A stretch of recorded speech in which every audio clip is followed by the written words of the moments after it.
movies from various genres and decades. Stay tuned for this episode.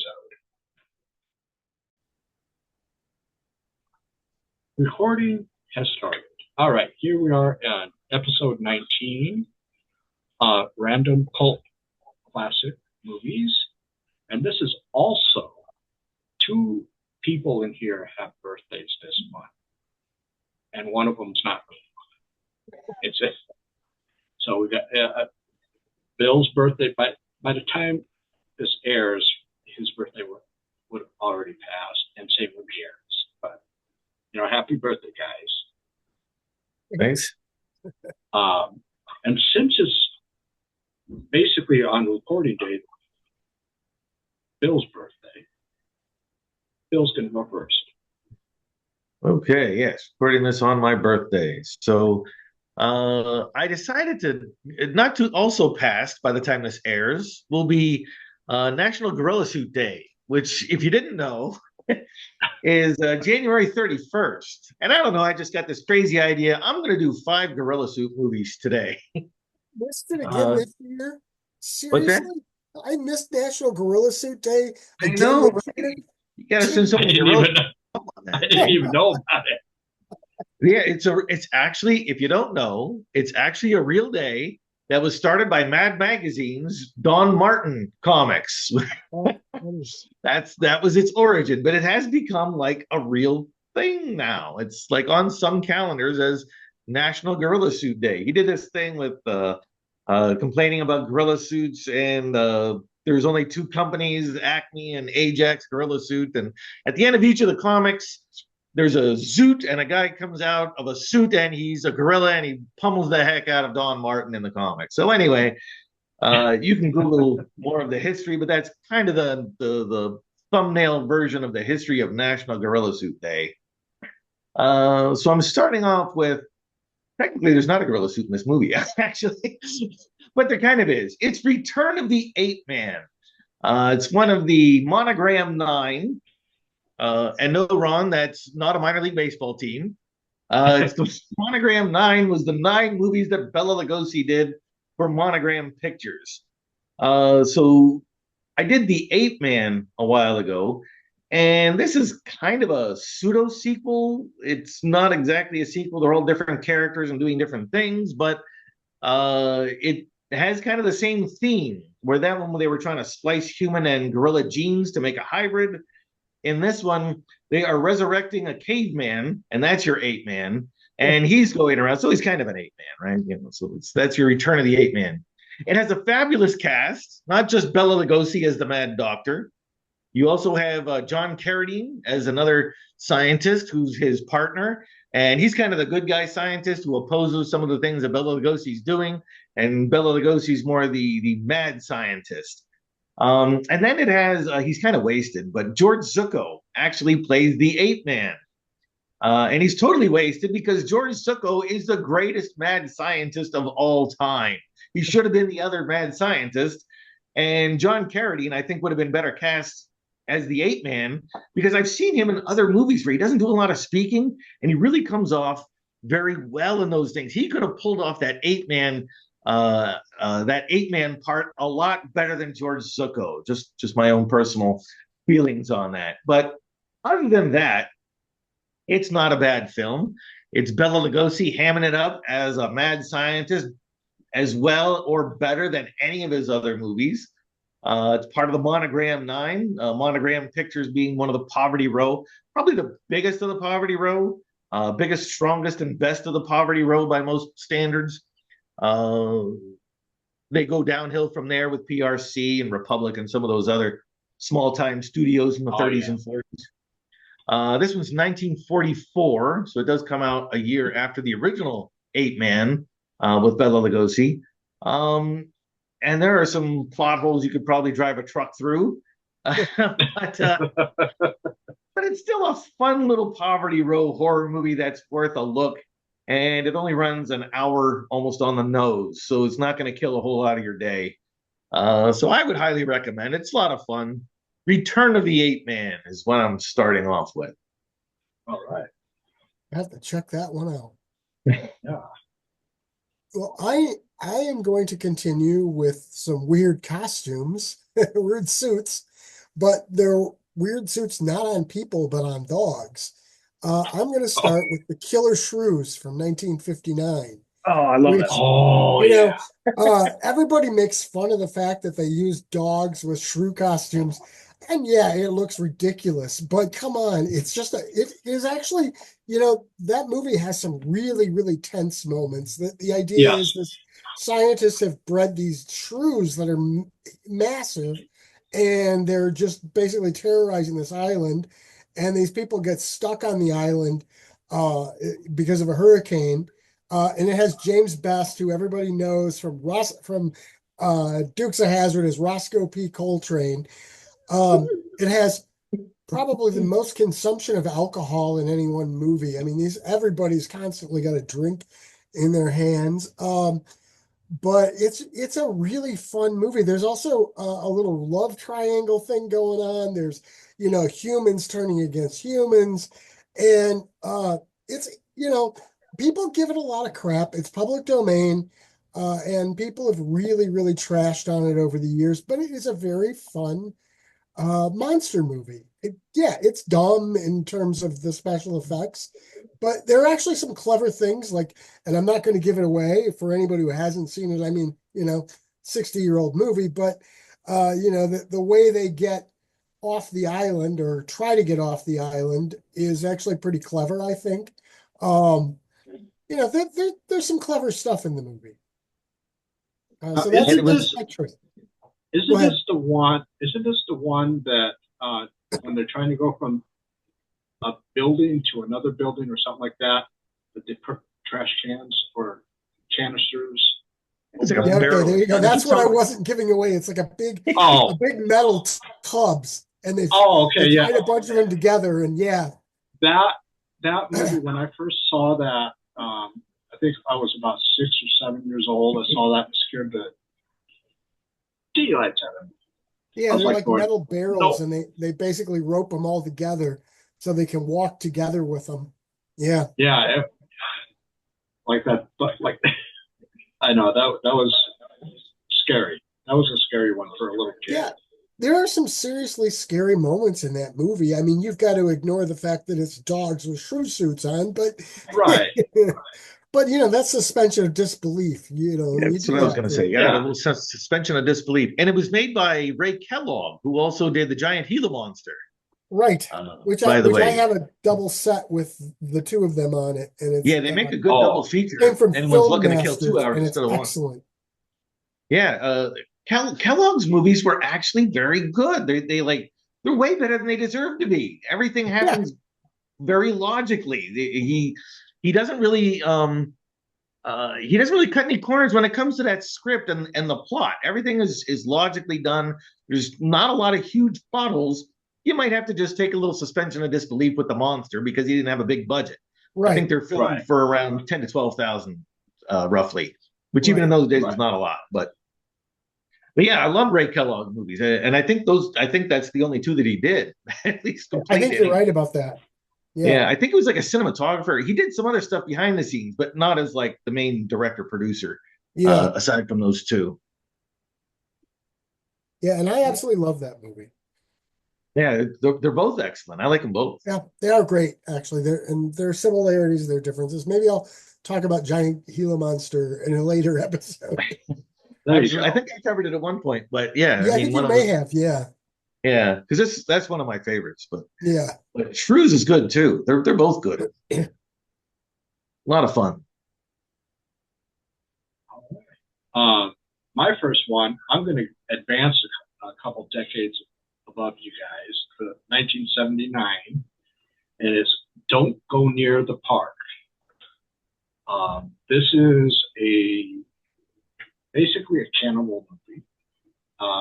These two, a brother and sister, they're cursed by their mother back in prehistoric times that the only way that they can stay alive is they have to consume human flesh.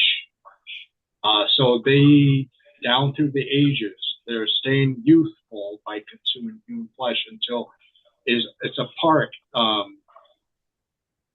Actually, they filmed it in Los Angeles at Griffith Park, right?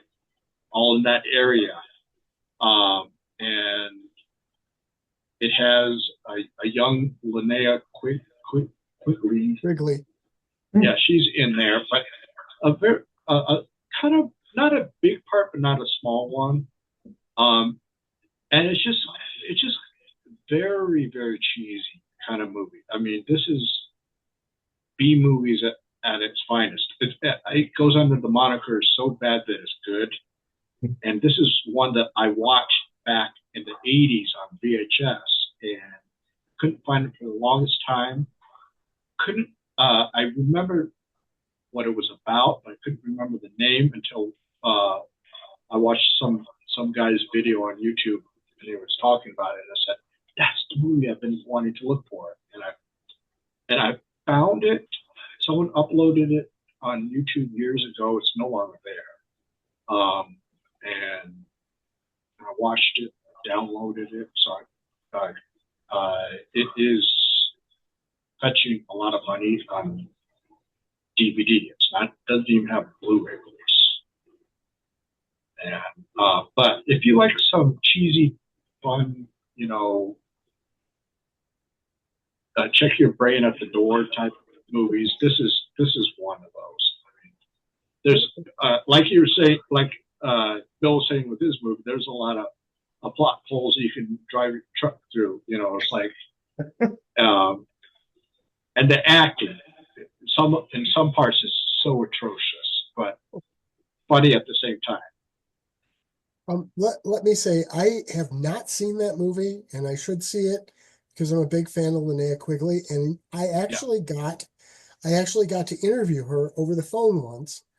I didn't wind up running the interview. It was because she's also a musician, and I interviewed her for Music Street Journal, partly about her music. I focused some on the movie stuff too, because I was a big fan. So I was just like, hey, I get to talk to Linnea Quigley, and she was like really, really nice, very sweet. It was a very fun phone conversation, but then I was in the middle of moving and I lost the recording, so I didn't get to transcribe it, so it never ran. But at least I got to talk to her, which was cool because she was just so nice. Yeah, so that's my first movie. Okay, and what park was that filmed in? Griffith Park in Los Angeles. Is that the same park that?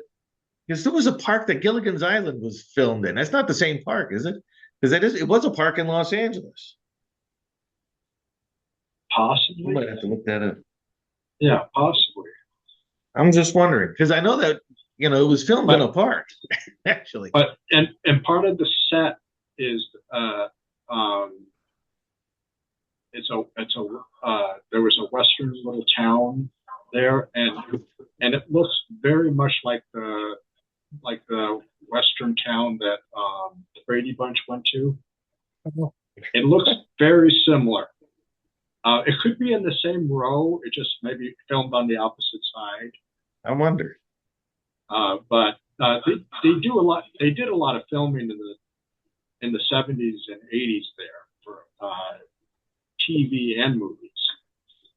Yeah, there was a there was like a neighborhood that Hollywood created that I think it was the Brady Bunch was one of them, and it was also I Dream of Jeannie and Bewitched and a couple of other shows were like all this different houses on that same. That's it. That's Universal Studios. Yeah. They built like this whole neighborhood basically of 4 or 5 houses. And I think they used that well into the 80s. I believe they used that in that movie, The Burbs. Yeah, I think so. Yeah, maybe. Because it looks very familiar. Either that or the people that made The Burbs created their sets to look like it. It was probably the same place. The Burbs wasn't a huge budget either. That's the one with isn't John Belushi in The Burbs? No, Tom Hanks. Tom Hanks. Okay, yeah, I know what you're talking. Yeah. All right, back to you, birthday boy.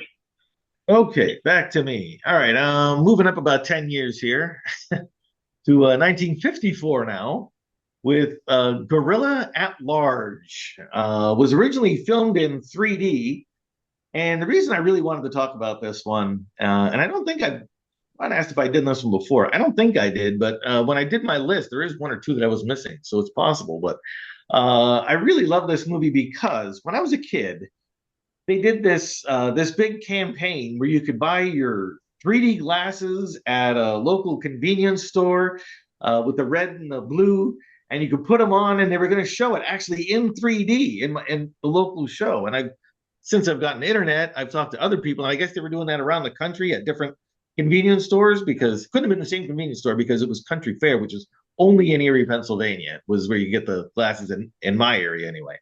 But at any rate, Raymond Burr's on it. He did like three gorilla suit movies in the early 50s before he was Perry Mason. He was doing gorilla suit movies. And he still had his same stoic expression during every movie. But anyway, back to the movie. This one does have a gorilla suit instead of just a guy with a big beard, which is actually like the original Ape Man. But anyway, so they're in a circus in this one, and a gorilla gets out, and either he or somebody else may be killing people in this circus. And the gorilla has this affinity for this woman who does the trapeze act. So that became there's this love triangle thing going on, square if you actually include the gorilla. um, but it was really creepy. You know, the hand comes out at you, the gorilla paw comes out at you a couple Typical times. 3D stuff. Yeah, all the fun 3D stuff they used to do from the 50s through the 70s and even early 80s. All that kind of fun stuff throughout the movie. Trapeze things are coming out of the screen at you once in a while, but it's just a really fun movie. You get the circus act thing, and there's an ending that is very much like King Kong. I won't give away too much more than that, but it does mirror the ending of King Kong in some way, shape, or form. I'll just leave it at that, at least. But it's still a fun movie. There's the strong man in there. He's like one of the suspects. I believe Raymond Burr is one of the people who owns the circus or the circus leader or something like that. He's one of the bigwigs in the circus anyway. And he's trying to just, uncover the mystery of who's killing people at his circus. So there's a lot of things going on. But it's a fun movie. Sometimes some of those Raymond Burr movies, I use the term Burrilla instead. So this would be Burrilla. For Raymond Burr. But it's a cute little fun movie, even if you don't get to see it in 3D. Also highly recommended. Love the ape suit movies. You gotta love the ape suit movies. So that's my second one, Gorilla at Large. Sounds good. Moving on to my second movie. Now, this one, you guys know I generally try to go with horror, and this one is sort of horror, but it's also almost more of a thriller. But it almost doesn't qualify as a cult movie, and there's a really weird reason why it almost doesn't qualify as a cult movie. It came out in 2020. Everything was shut down. They weren't releasing movies. So this was an indie movie, but it was the only thing that went out to, and basically they had drive-in theaters open, and that was it during the pandemic. And it went out to drive-in theaters, and it became the number one movie for several weeks in a row because it was the only thing playing pretty much. It's a movie called Becky. It's got Kevin James, who everybody knows from King of Queens, except in this movie, he is brutal. He is frightening. He's very believable as this neo-Nazi guy who's escaped from prison. The setup is this girl is going with her father away to for the weekend, and her father has his girlfriend who he's going to marry and her kid at this cabin, and Becky does not like the girlfriend. She doesn't like the stepbrother, basically. And the thing is, Kevin James is a white supremacist, and the girlfriend and the kid are black. And he shows up because he's escaped from prison, and he's looking for something that he left in this cabin. And so he captures the family and starts torturing them. But Becky, who's like 14, I think, and kind of in trouble at school, she winds up running off and hiding and starts attacking them, and it becomes basically this. It's like almost like a Home Alone thing, but it's brutal Home Alone. And there is one scene, everybody's got their own thing that really freaks them out in movies. It's like the one little trigger. For me, it's stuff with eyes. And there is one absolutely brutal scene with an eye in that movie that it's like, oh my God, that's horrific. But it's a really, really fun movie. They did a sequel, which I haven't seen, but I highly recommend Becky. It's just so much fun. And Kevin James is just terrifying in that role. I wouldn't have thought it was possible. Yeah, it's like he had the beard and skinhead. I mean, he was little. Yeah, and face tattoos. Yeah, I did. At first, I didn't recognize who it was, and then all of a sudden, when he started talking, I go, "Holy crap!" Yeah, I didn't know that there was a sequel. I'll have to go look that one up. yeah. I can't remember what it's called.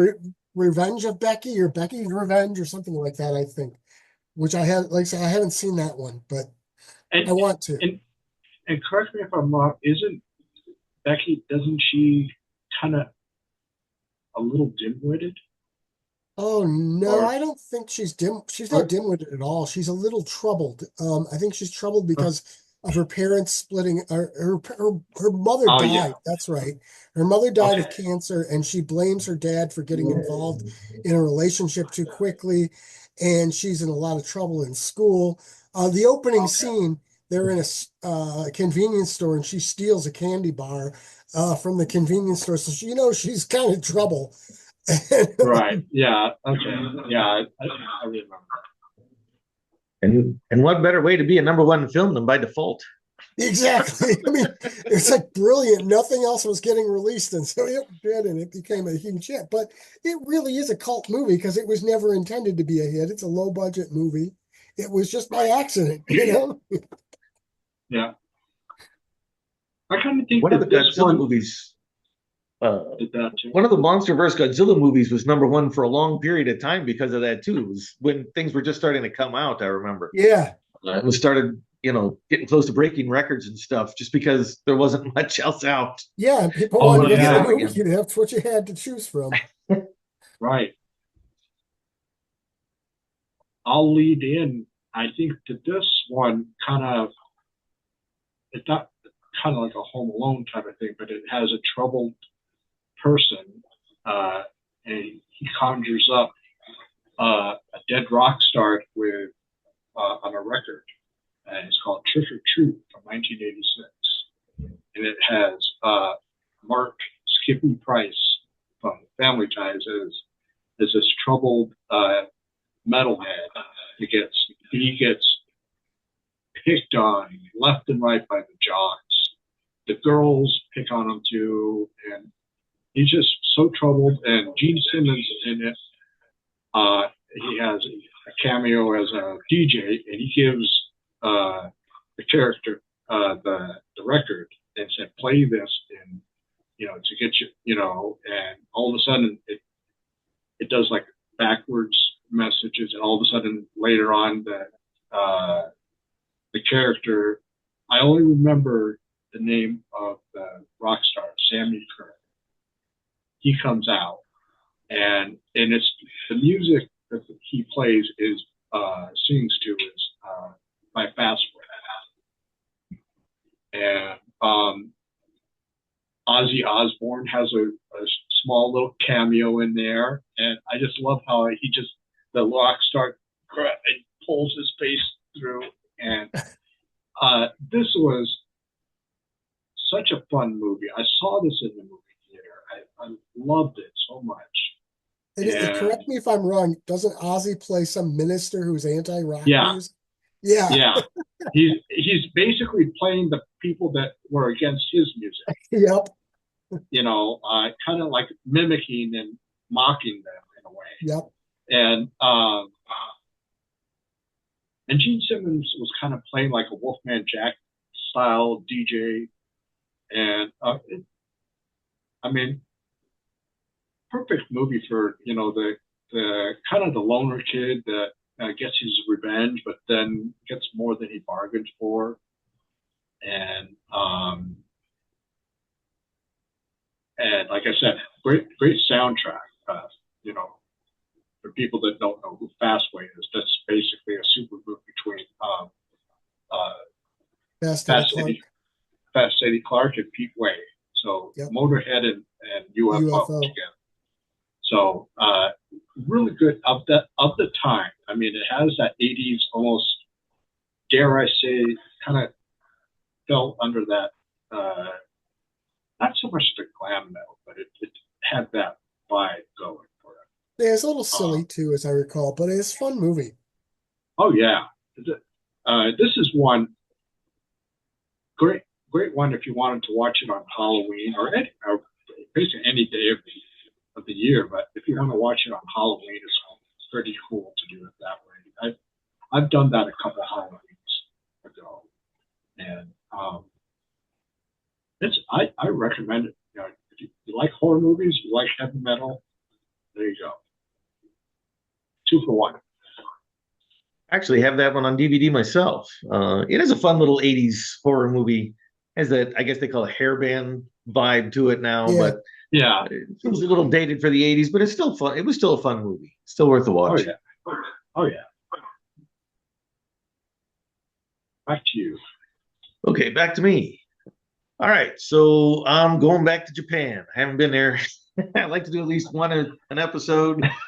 Uh, King Kong Escapes was one of my favorite kaiju movies that don't have Godzilla. It's action from beginning to end. They are on a submarine, and they're supposed to be going somewhere else, but they had to get diverted. They had like some engine trouble, and they were looking at Mondo Island because it's 1967. Mondo everything was just all over the place. Just threw Mondo in front of anything, and to make it hip. And so they go to Mondo Island where they suspect that King Kong, this legend, may live there. And of course, he does. And so they find Kong, and he fights I guess it's supposed to be a Tyrannosaurus Rex, but it's Gorosaurus, if you know your kaiju names, who returns in Destroy All Monsters, which I'll have to cover one day. It's one of my favorite kaijus. So he fights him.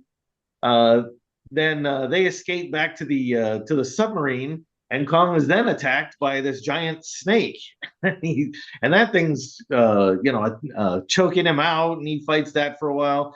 So they manage to escape. And meanwhile, you have another mad scientist named Doctor Who, who is who is trying to mine for element X, so this small third world country can become a world power. And he has this great grand scheme that the best way to mine for element X is to build a giant mechanical Kong to dig for it up in the northern hemisphere. However, when the giant mechanical Kong gets too close to element X, it short circuits the giant robot Kong.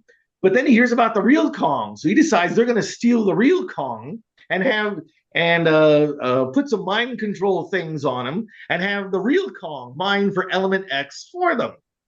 I mean, this is Pulitzer stuff here. I know. Are there any I'm not making up in this this? plot, by the way. If I did, I think I could do better. But anyway, so what it comes down to is, of course, they can't control the real Kong. He eventually, then it short circuits the little mind control thing they have attached to his ear. And so King Kong is trying to escape from there. Meanwhile, once he does, then mad scientist Doctor Who employs the mechanical Kong to go and bring back the real Kong to mine for the element X. And so you have to have some kind of battle between the real and mechanical Kong. Despite that, it is a hell of a lot of fun. It's action-packed from beginning to end. There's not 1 second that isn't full of action. And it has one of the only appearances of Linda Miller, I think her name was. She's the American actress in there. Her and, shoot, I can't think of the other guy's name. but he's in The Green Slime. He's in a lot of he was a big actor in the 60s and late 50s. He's in there. And Linda Miller was talking. I saw interviews with Linda Miller, and she was talking about how she's like 19 when she filmed this thing. And they still interview her about it. And like it's like the only thing she's really remembered for actually is being in King Kong Escapes. She wasn't even an actress. Her mom was like in Japan for work, and all of a sudden she was like 19 and wound up in this movie that she was doing while her mom was working there in Japan, and they just kind of read lines, and that's how the movies were done then. Though you went through. There's a section in the American Film and AIP book that I have on the history of American International Pictures, and they were talking about, and I think it was about Roger Corman. This actor arrived on the first day, and he said, "Okay, you're going to stand here. You're going to say this line to this person. You're going to walk over here. You're going to move this thing. You're going to say that line to that person. Do you have it?" And she said, "I think I'll have it by the time we do dress rehearsal." And the director looked at her and said, "That was dress rehearsal." That's the way these things were filmed. You had to do them fast. You had to, you just had to crank them out. That's why they call them grindhouses. So she was part of that, at least as far as the American production of it. But King Kong Escapes is a fun little horror movie. Kind of sci-fi horror movie. Fun little ape suit movie. You have the mechanical ape as well as the King Kong battling it out in there. So used to show it on WOR over either Thanksgiving or Easter or Christmas or one of those things. When WOR used to show King Kong and Godzilla movies all weekend for the major holidays. Miss those days. So, it's got some nostalgia attached to it there. I used to on cable TV back home in Los Angeles. They used to get that affiliate for WOR, and I love watching that. And watching the East Coast movies, so cool, so different. The kind of movies you guys got to see out there, and compared to what we saw. I mean, we saw more Hollywood-based stuff, and it seemed like east of the Mississippi, you all got the fun stuff. Yeah, it was it was one of the super stations. WOR was a New York affiliate, but I had it on cable in my local cable in Pennsylvania. Yeah. But in case you don't know, WOR is no longer. It has gone completely out of business. It's completely done now.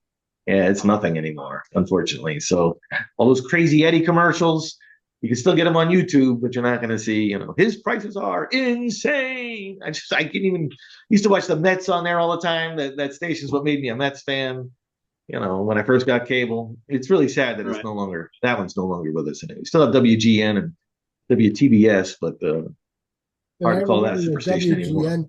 I remember before WGN was national, we could get it if the weather was just right. We could pull it in on TV. Yeah.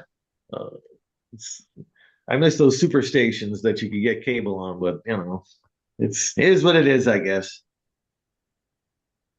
But that's my third movie, King Kong Escapes. Okay, well then I'm going forward here, and from here on out, all of my movies were released last year. There's one.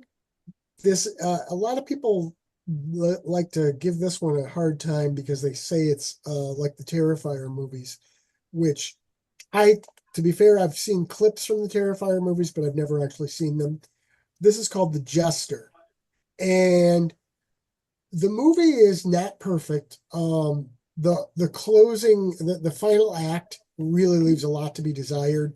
It's kind of confusing. It seems like an unsatisfying conclusion to the movie, but the lead up to the movie, this character, the Jester, look him up.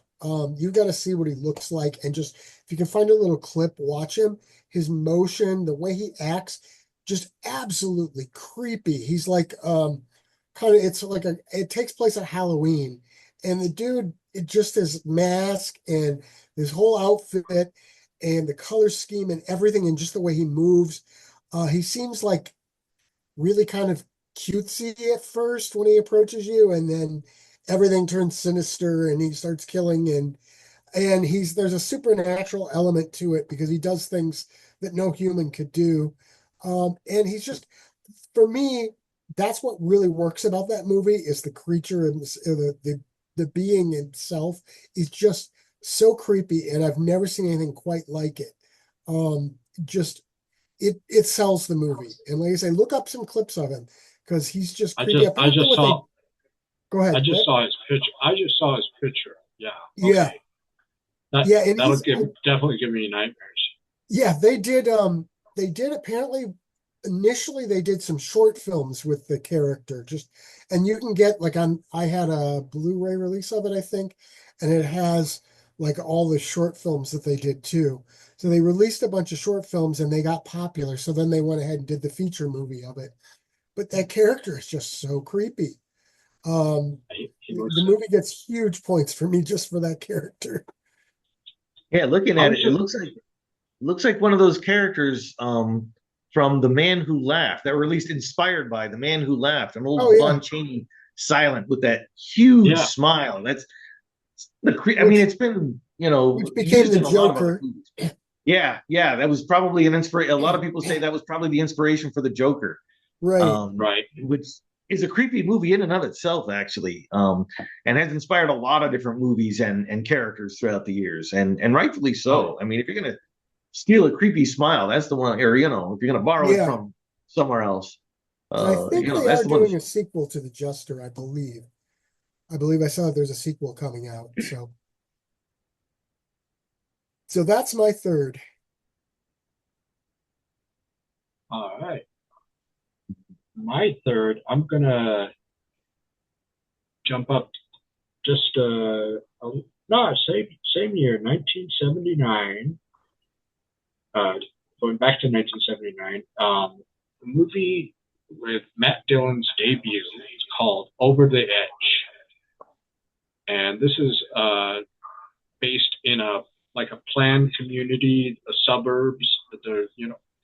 If you remember in the late 70s, they started making all these little communities where the houses all look the same, and just to kind of get like a new version of the suburbs, instead of like where one's individual. So it's kind of has a group of teenagers that are against that, and they just cause all sorts of terror.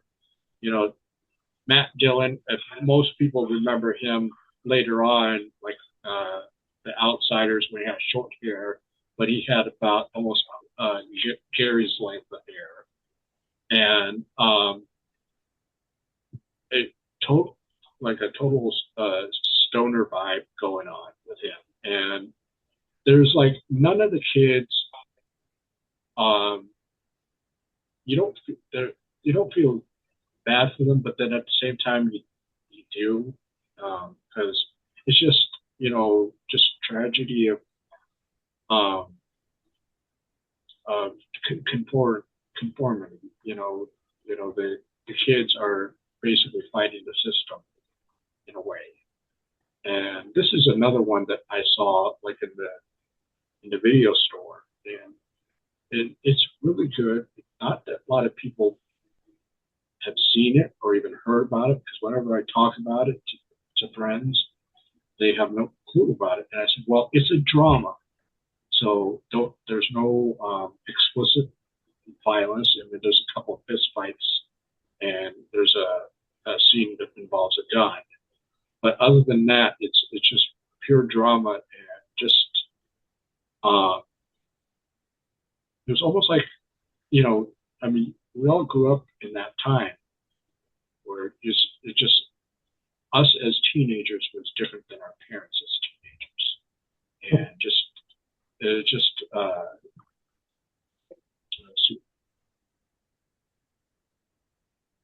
it the one kid that he starts off innocent, but then he kind of gets into it, almost like peer pressure, and it this is one if you want like what do you call those movies?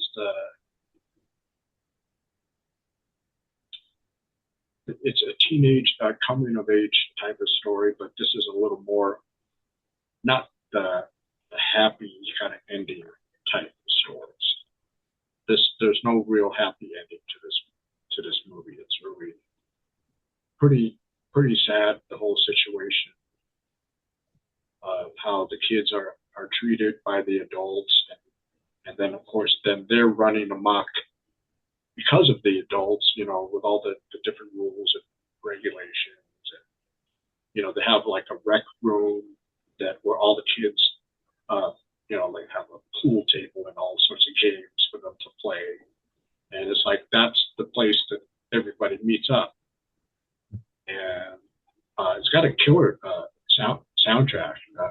It's one of the first times I heard Van Halen. So really good movie. I'd recommend it. You're in the mood for drama. Like a tragic, almost a tragedy in some ways. Yeah, it is kind of a tragedy because no one really wins in this. No, there's no, not even for the adults. There's no winners.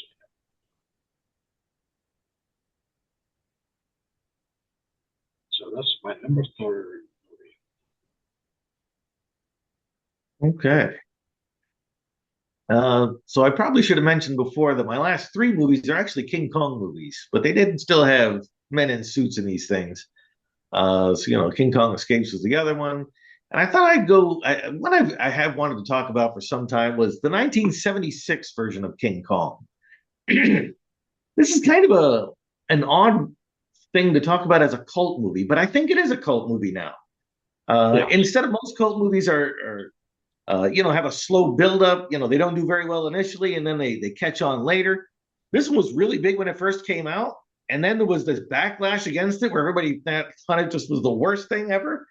And now it's kind of settled somewhere in the middle where it's got this cult following type thing.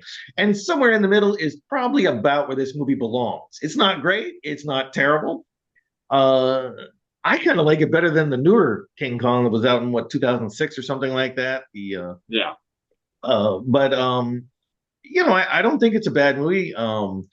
Jeff Bridges, it's one of his breakthrough films. I don't think it was his first, but it was one of his breakthroughs anyway. Jessica Lange, also a breakthrough movie for her. Although they say it kind of killed her career, and that took a couple of years for her to rebuild it again. She was Jessica Lange. For anyone who doesn't know, she was a supermodel who started acting. She did a couple movies before this, and then she did this one, and everybody was just like, she stinks. But then she came back and built her career in the 80s. So everything turned out okay. I don't think she did really a bad job in this either, honestly. No. And playing the ape in this one is the famous Rick Baker, who's mostly known for his special effects. He did the Kong face. He wasn't really going to do it at first. I've seen interviews with him where he says, they're just going to ruin this. They're going to put a man in a suit instead of the stop motion. And he said, and then they said, well, what if you're the man in the suit? And he's like, So they kind of talked him into it with that one. The plot, they changed it up considerably from the 1930s. They updated it to a 70s motif. This time they're on a ship that's trying to dig for oil. Because this was during the oil crisis, right? We had, I think if you do the math with inflation, I think early to mid 70s was when we paid more at the pump than any other time when you include inflation, or at least one of the highest anyway. Right.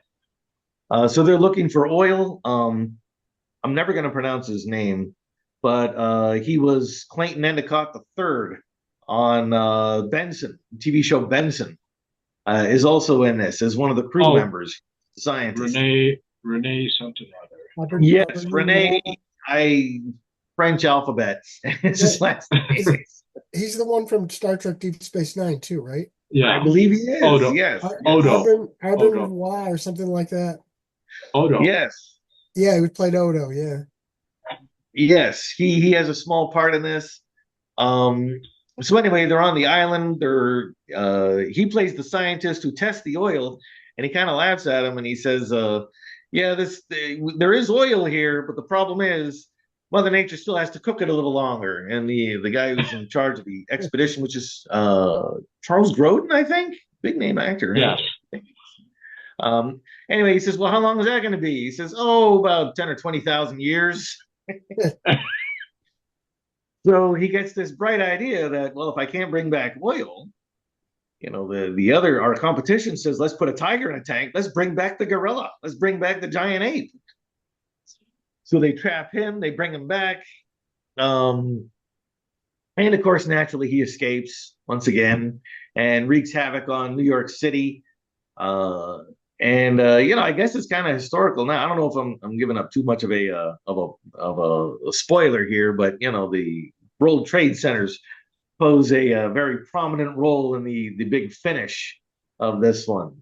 But I first saw it when it first debuted on television. They actually aired it over 2 nights because it's fairly long movie. Yeah, it was big. Yeah. Yeah. My grandfather was babysitting for some reason. I still remember for some reason he wanted to watch King Kong. I think he thought it was going to be the original. I still wound up watching it and wound up loving it. I think it's probably one of those movies that made me a horror fan, honestly, and a giant monster fan. Was that 76 King Kong. Because I was just wowed by it, even though it wasn't what I'd seen in some books of the 1933 Kong. So I hold a special place for me once again, just like the previous one I talked about. But it's still a good movie, still well worth watching. I first saw it in the theater. Same here. 10 years old. I got the poster. I had the poster for the longest time.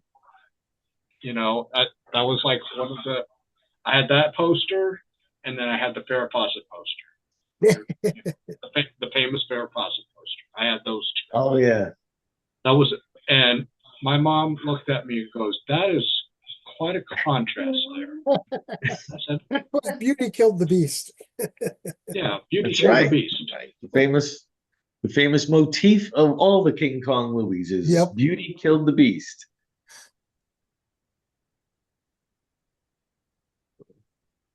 It's a good fun film. Yeah, you can't go wrong with the 76 King Kong. I have not seen it in years. I need to revisit it. Yeah, I revisit it once every couple of years anyway. It's been a few years for me now, but probably not as long as you, but I'm probably about due for another revisit, actually. Yeah, maybe I'll do a monster weekend. Yeah, that's a good one. Good choice. I think I've seen the original. I had not seen that what's his name? Peter Jackson. Peter Jackson.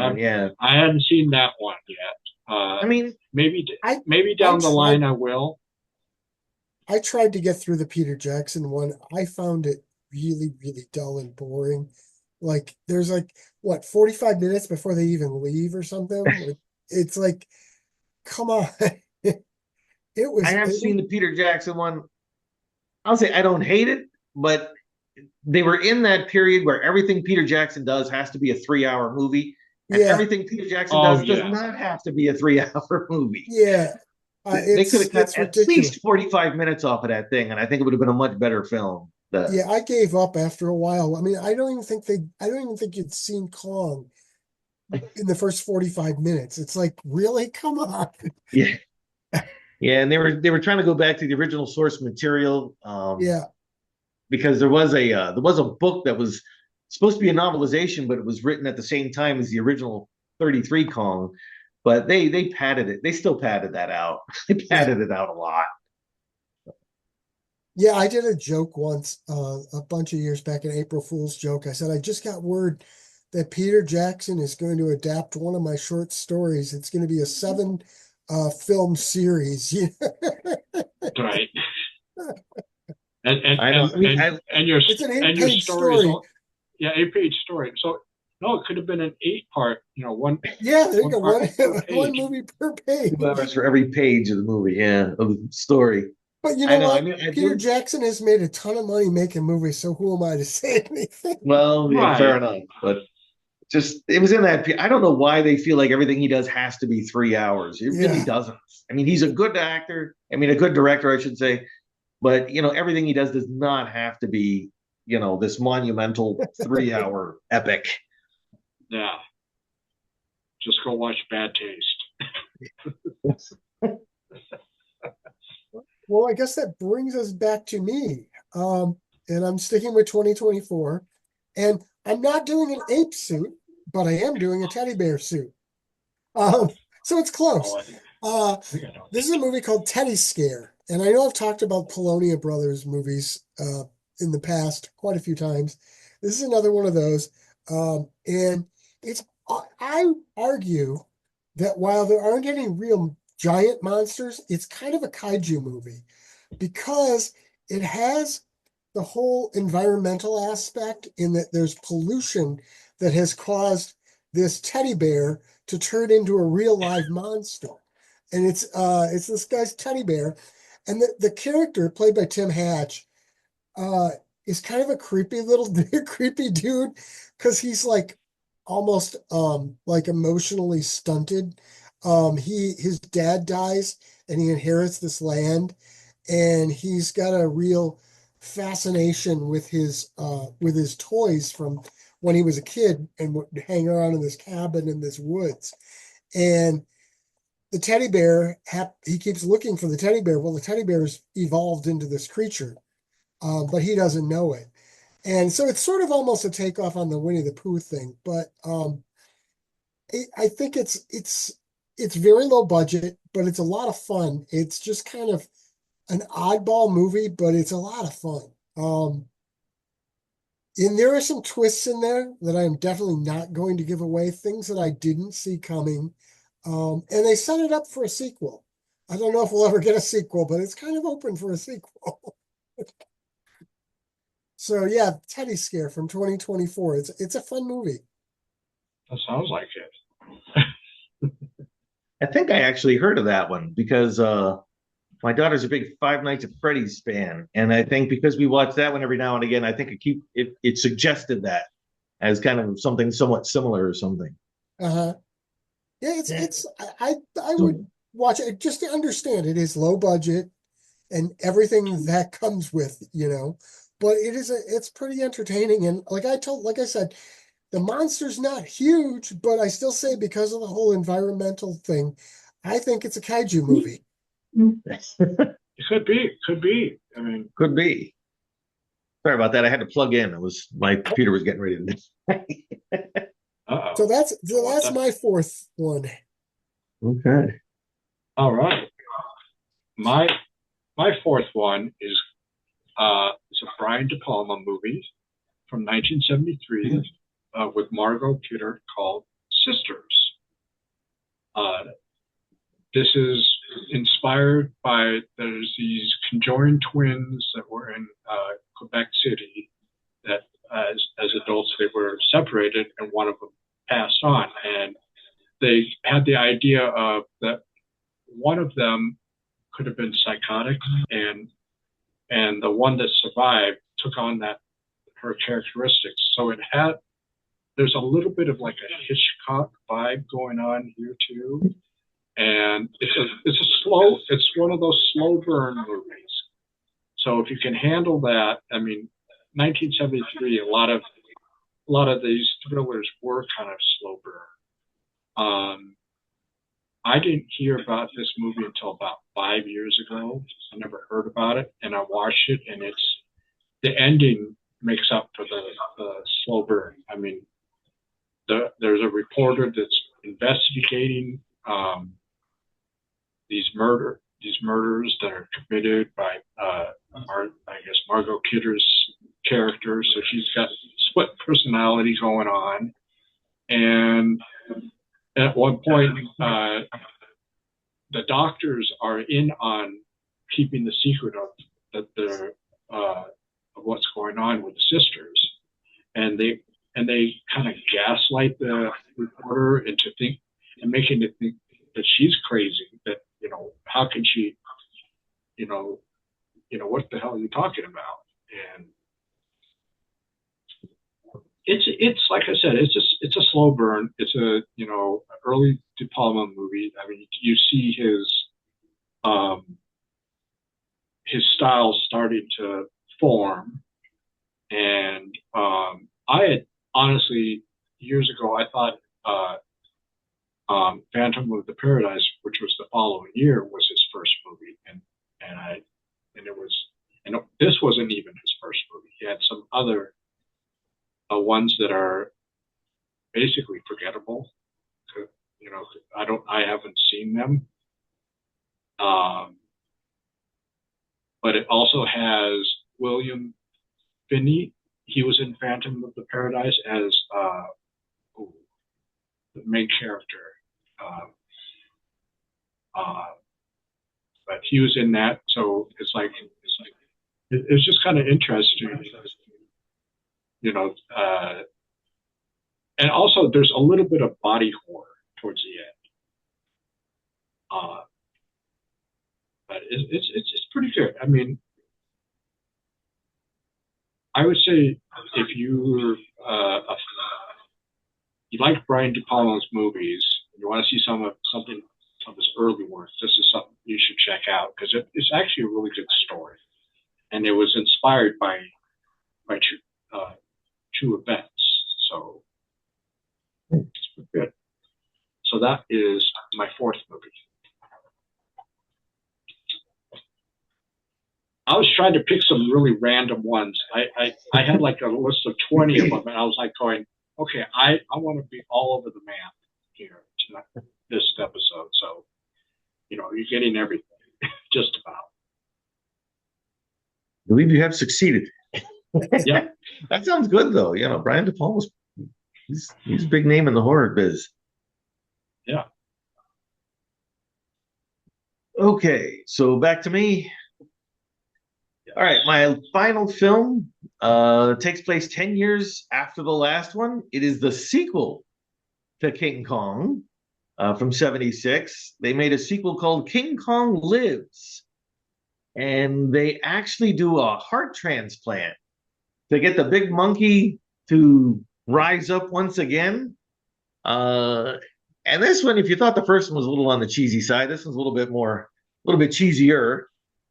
Yeah. It was kind of building on some momentum of kaiju movies coming back to theaters once again, because Right. Godzilla 1985 was the year before. So I got to see this one in the theater as well. Dragged my parents, but it's really not a bad film. Linda Hamilton stars in it, who did a lot of action-packed movies with Arnold Schwarzenegger and people of that like. And King Kong, not only does he get the heart transplant, he comes back to life. They bring him back to life, and he escapes once again, and he finds a female Kong. And I believe they even have a baby Kong before this thing is done. Yeah. So, I mean, forget about the fact that they're supposed to live in like these little colonies, but I don't know how many of these giant apes they had over there, but he fights he fights army generals with tanks and helicopters and things this time. I don't believe he ever climbs up to the top of anything. Memories, I don't believe so. But anyway, he escapes from the army who are chasing him down. And Linda Hamilton is one of the doctors who helped perform the heart transplant. And she's trying to save him and argue for him to be studied and placed somewhere where he can just live with his bride, so to speak. And they can just colonize an island somewhere. But of course, the army isn't for that at all. Because he's a giant beast, he must be destroyed. What's that? Of course.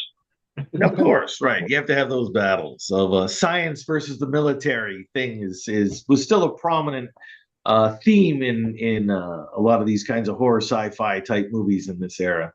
But it still can be a fun little kaiju movie. Not particularly scary, but you do have a guy in a gorilla suit once again, stomping on trees and cities and things like that, and fighting tanks and helicopters and all kinds of army men and things like that. So there's lots of action, lots of things to enjoy. And I would still recommend it. And I think actually coming up soon, I have to do a double feature with I never did do them back to back. The King Kong 76 with King Kong Lives back to back, and see how they really line up. Charles Right. Grodin's not in it. I believe he dies in the first one. And that's right, he does die in that one anyway. King Kong steps on him at one point, so he can't come back. They don't bring back Jeff Bridges either, though, which he lived, or Jessica Lange or anybody like that. But Kong is back. He's our only one who's back. He's back. I can't say I've ever seen that. Yeah, I've seen that Yeah, one. I didn't see it in the theaters. I didn't see it in the theaters, but I saw it when it got hit home video. Yeah, I actually bought the video. I either bought it or I got it for Christmas one year, quite a few years ago now. But I still have it, and I still watch it every now and again. Um, It's a fun movie. it is. It is. It doesn't. It's one of those things you would have thought would have come on cable late night more often than it did. But it did pop up every now and again, but not too often. Yeah. But still a fun movie. Still worth a look every now and again. Seems almost forgotten today. Really, you almost never hear about King Kong Lives anymore. But maybe it shouldn't be. That's why it's cult, right? Needs to make its comeback. But that's my last movie. I made it to 86 this time. King Kong Lives. Okay. Well, I'm gonna continue on with 2024, a movie called Don't Let Her In, which is from Full Moon. It is a really creepy movie. This family or this couple has a room they want to rent in their place. And this girl shows up and she's kind of a goth, pagan sort of thing she's giving off. And they say, well, we need to run a background check on you. We need references. And she produces an envelope with enough cash for 6 months rent. And they go, okay, it's fine. You can just move in. Big mistake. She winds up, there's some supernatural stuff going on. She's doing like these rituals. She seduces both members of the couple, and starts turning them against each other. And um, there's some real like nudity, sex stuff in this movie. But here's the thing about it. There's an angle to it that you see that makes it not sexy at all. It's strictly like creepy as hell. But only you can see that. The person she's with doesn't see that part, but you see it, and it's like, oh my God, that's creepy. Um, it's a very, very creepy film. And it goes in directions I didn't anticipate. Like there's a guy who keeps stalking her and she convinces them it's her ex-boyfriend, but there's actually more to it than that. He's something completely different. And yeah, it's a really cool movie. Very creepy. I highly recommend it. Lots of fun. Sounds like it. So it does sound kind of fun. And you said it's by Full Moon? It is Full Moon, yeah. Okay, yeah. I believe it's Ted Nicolau. I don't know how to pronounce his name. I He know. did like the Subspecies movies and Yeah. yeah. Yeah, those are good. He's actually a Facebook friend of mine, so I'm feel terrible about screwing up his name, but Full disclosure. But that sounded good. That sounds really good. Yeah. All right, I will end off mine. It's another drama slash comedy slash tragedy. It's from 1982. It has Robin Williams. It's called The World According to Garp. This is Garp is a child that is growing up with a single parent because the mother says, I'm going to raise her on your own. Father's out of the picture. The woman is very opinionated, and so then Garp, as an adult, he becomes a little more opinionated to the point where she has a house, and it's with a lot of people, women that are, that are, if they've been in abusive relationships or just bad relationships, that they would go there. And John Lithgow plays. Now, this is back in 1982. They call them transsexuals. They're now transgender. So he plays a she, and it has a very whimsical feel to it, because Garth is like, his character, which is played by Robin Williams. He looks at the world in such a way that, like almost in black and white, no gray areas, and that's the same way his mother looks at the world, and they both fall to tragedy, and it's just a really good movie. I saw this on cable TV back in the mid '80s, and every once in a while I like to come back to it because it's just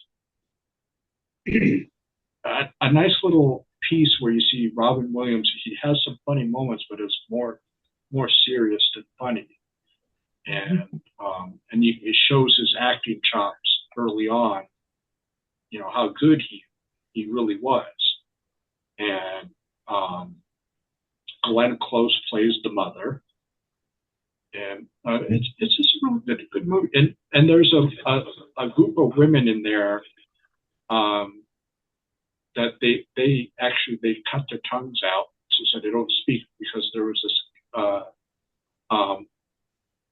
a girl that was not on film. It was like a off film thing where she was raped, and then the rapist cut out her tongue so she couldn't tell people. So they created a society in protest, but then the girl growing up basically wrote that, please don't do this, don't, and they continued even after not being told not to, and it turns out she helps Garp escape, because there was he goes to the mother's funeral, and one of those people saw him and pointed him out, and here Robin Williams pre-Miss Doubtfire in drag. He was women's clothing, and so this is worth watching if you can find it. I know it's on Blu-ray. I don't know if it's on any streaming sites, but it's really worth it. I mean, especially if you like Robin Williams, you'll love this one. And that's my final one. I thought I've seen most of Robin Williams' movies, but I have not seen that one. At 82, he was still on Mork and Mindy at that point, wasn't he? I think that's towards the end of it, or did that towards the end of towards the end? But I'm thinking it ended towards the end, because he had shorter hair. Yeah. That's how you could tell with that. That's where you could tell his eras. When long hair, it was more Mindy era, but when shorter, it was after. He never really had long hair except if they put a wig on him or something. But that is a really good movie. I think out of my 5 that I have there, that one I would say go look for it. These ones go look for them, but that one go look for them first. And the first one that I talked about, be your last one to go look for. Well, mine were just a bunch of stinky things that hey, that are fun but bad movies. Yeah, but that's the thing, is that they were fun. That's what I this time at least. I always say there's the type of movies where it's like you check your brain at the door, leave it over there. Just gonna watch this mindless, dumb movie that's just fun, and that's what That was my every once 5 in a this while. time. Yeah. Next year, if you do that again, if you find more ape things, you are wearing an ape suit. I don't have an ape suit. Yeah, that would have been a good one. Everybody, comment down there make any comments if you want to see Bill in an ape suit next year, next February. But what we should really do then is you and I should get ape suits too. We should all just do it in ape suits. Yeah. Dude. Hey, Ape suit edition. I'm sure I can come up with 5 more ape suit movies. Actually, there's so many of them in that era. If you can't get the full ape suit, at least the ape mask. The mask, yeah. I mean, you can even go Planet of the Apes style, Yeah, that's right. Yeah, there you go. Planet of the Apes. That in itself. Those are great movies. There. Oh yeah, they are actually. My earliest Halloween memory. I was me and my sister went as Planet of the Apes. I had the Planet of the Apes costume, the Ben Cooper one with the plastic mask and the stupid plastic apron. I had that. Yeah, I know those. I just had the cheap little, with the rubber band in the back and stuff. They were hot. You couldn't see through them, but Yeah. Yeah, it's like kids today. They got the great costumes. They don't know the struggle that we had. Yeah, right. Like you said, these plastic tablecloth, colored tablecloth costumes that if you move in the wrong direction,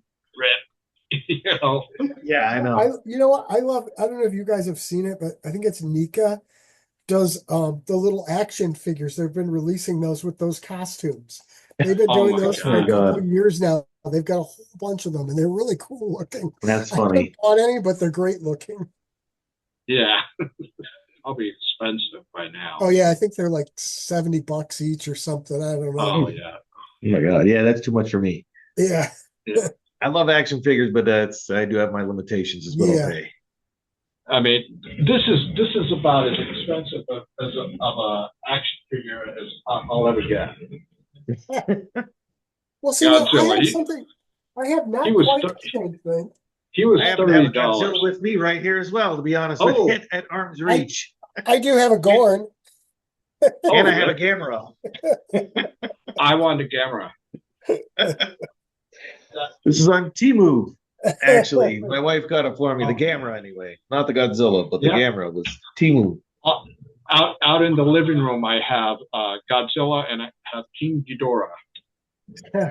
Cool. I have a Ghidorah up in my room upstairs.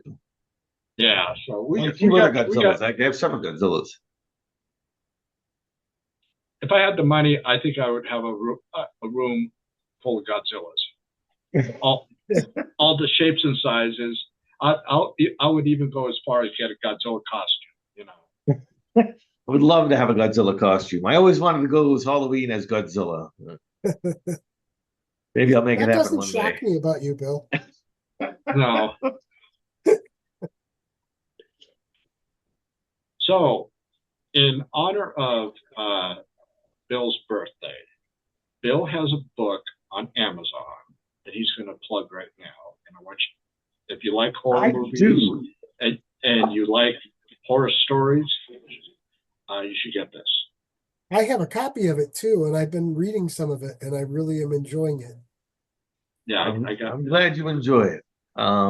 Yeah, it's a collection of previously published short stories and some poetry, as well as a few new items that were previously unpublished that I put together.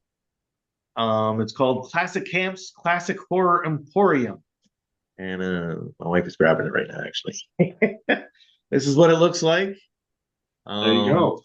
Right there on Amazon. And most of them are horror. Not all of them, but most of them are horror, at least have a horror connection. The poetry, I usually write nature poetry. So if you like nature poetry, that kind of thing. So that's the poetry portion. But some of those are horror as well, though. The opening poem, actually, is My Utopia. That's a very personal poem that probably isn't appropriate to have published anywhere but my first collection that I have put anywhere. because and that's a true story. The ghost in there, it was what I really experienced. So, and I still think of that. I still have dreams about that house that I talk about in that poem. So it's a very personal item on that one. And I have a lot of other short stories. An Unlucky Days, comedy horror. I still love the opening of that one. But anyway, Yeah. don't get me on it too long. But Yeah, what's that? go get yourself a copy. Now Yeah, you should. is that you selling it or is it your publisher selling it? No, this is self-published, but it's previously published items, so it is me selling it. Why? Okay, so you're getting all the proceeds, basically. I do, yes. So So people should what a take a good look at this. what a good birthday present. You know, let's see if It we would can be. sell that out. Let's see if you can sell it out. It would be a great present if people would go on and buy that thing. That's put quite a bit of work in there over Yeah. the years. So thanks for having me All right. again. Yeah, and thanks again, Gary, too. Always have a blast. Always uh, find movies that I haven't seen before, and it's kind of nice because I need more to see. you know, and and anyone else out there, if you got five random cult classic movies, doesn't matter what era, what genre, if it's a cult classic, put your list down below, and so maybe you have movies that we never watched. I've been enjoying checking out the comments and replying and stuff. It's fun. I do try to check them out. Or if you have some ideas of other ape suit movies that you want me to cover, Yes. I'll be If more you than want to happy send to cover Bill, them. I love those. if you want to silly send ape Bill films. an ape suit, just get in touch and we'll send you his address. You can mail him an ape suit. If you send me an ape suit, I will wear it on an episode. I promise. There you go. There you go. You heard it here, folks. You heard it here Or first. even the head. If you send me any part of an ape suit, I will wear it on an episode, on a future episode. All right. Thanks again, guys. I always have a blast doing this with you guys. Fun. It is always a lot of fun. And I'll talk to you guys soon. All right. Bye. Thank you very much for watching this episode. And stay tuned for the next one.